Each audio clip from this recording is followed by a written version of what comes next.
Pour l'instant, dépendant de CP, vraiment na gouverner na biso ya mboka atuma tubon na oyo atie ezape ya vérité quoi. Abeta pena le coffre na mesa comme ça stade ya ngope et si là tout CP là.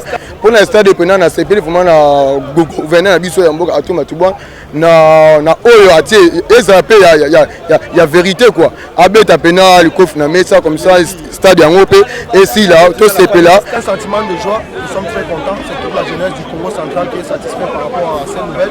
Maintenant, tellement nous apprenons juste de nouvelles. Maintenant, nous voulons que ces nouvelles se concrétisent, que cette promesse vraiment se réalise et puis que nous puissions avoir enfin notre nouveau stade flambant neuf pour que nous puissions enfin démontrer nos qualités au niveau de la province du Congo central.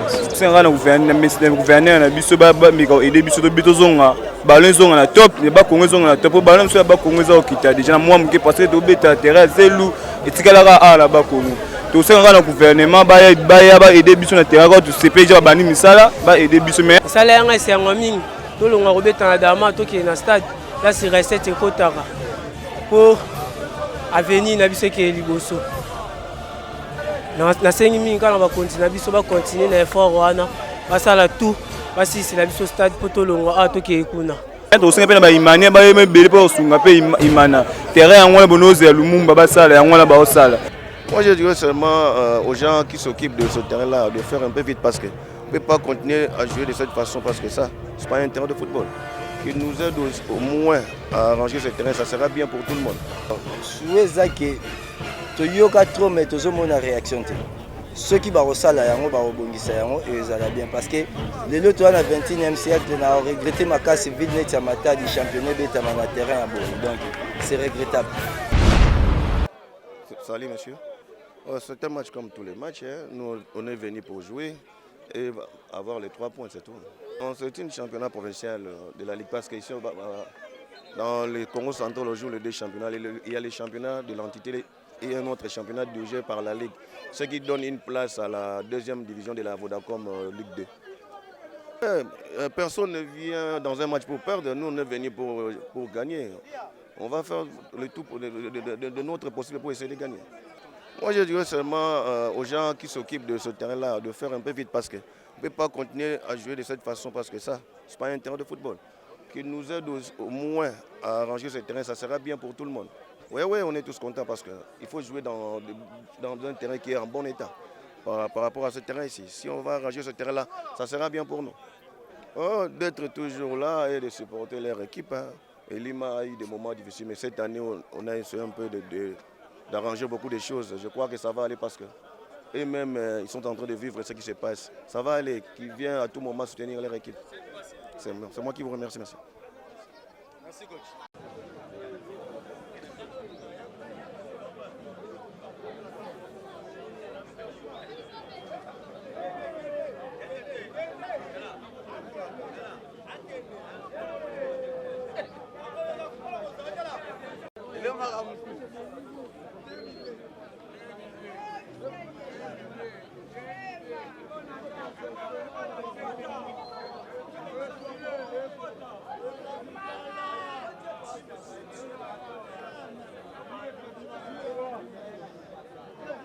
Bonjour. Bon, plaisir, ça match de derby, hein? Derby donc peu importe position dans le championnat provincial parce que les derby. Donc tout ça la honneur il y a équipe, match il y a des équipes à couleur. Malgré les conditions traversées, étapes traversées, c'est difficile pour nous mais pour tout ça le résultat. Bon, souhait zake toyoka trop mais tozomona réaction te. Ceux qui barosala yango barobongisa yango et ezala bien parce que les autres dans le 21e siècle n'a regretté ma casse ville net ya matadi championnat beta na terrain à Bourg donc c'est regrettable. Donc à niveau où ville à matadi eza évolué eza connu 21e siècle matadi azo beta championnat na terrain donc eza vraiment déplorable. Et puis ezo sala que ba qualité à joueur il y a bien moyen to ba bima na terrain à Bourg eza vraiment te. Ceux qui va retenir promesse na bango oyo balobi ke bazobongisa yango to souhaiter ma ezala nengwana to sepela makasi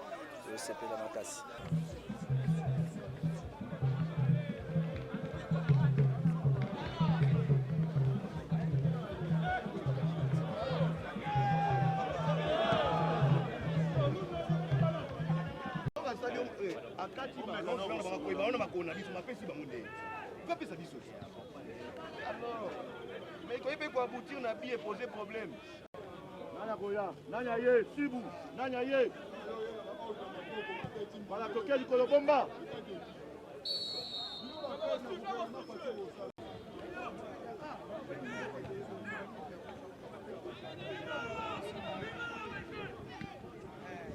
Toké du Bosso.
Allez.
Bonjour. Comment ça a été la première minute?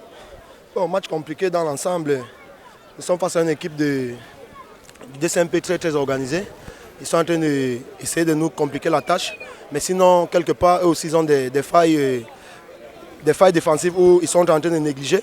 Nous, on va essayer de profiter de leur faiblesse pour essayer de trouver la faille et réussir à marquer au moins 5 buts. Qu'est-ce que vous allez dire après ça? Bon, pendant la deuxième mi-temps, nous demandons juste à notre 12e homme d'être calme, d'être tranquille, de ne pas s'affoler. Même si l'arbitrage est un peu tel qu'il est, on supporte et puis nous leur demandons juste d'être unis, d'être concentrés car nous serons victorieux à la fin de la saison. Votre réaction par rapport à la réhabilitation du stade de Mumba? Oui, c'est un sentiment de joie. Nous sommes très contents. C'est toute la jeunesse du Congo central qui est satisfaite par rapport à ces nouvelles. Maintenant, tellement nous apprenons juste des nouvelles. Maintenant, nous voulons que ces nouvelles se concrétisent, que cette promesse vraiment se réalise et puis que nous puissions avoir enfin notre nouveau stade flambant neuf pour que nous puissions enfin démontrer nos qualités au niveau de la province du Congo central. Merci beaucoup. Merci. Quand même, le cap,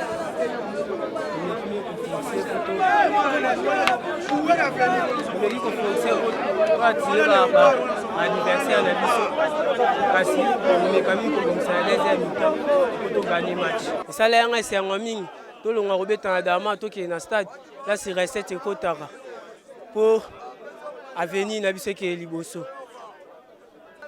nasengi mingi kaka na bakonzi na biso bakontinue na effort wana basala tout basisila biso stade mpo tolongwa awa tokeye kuna.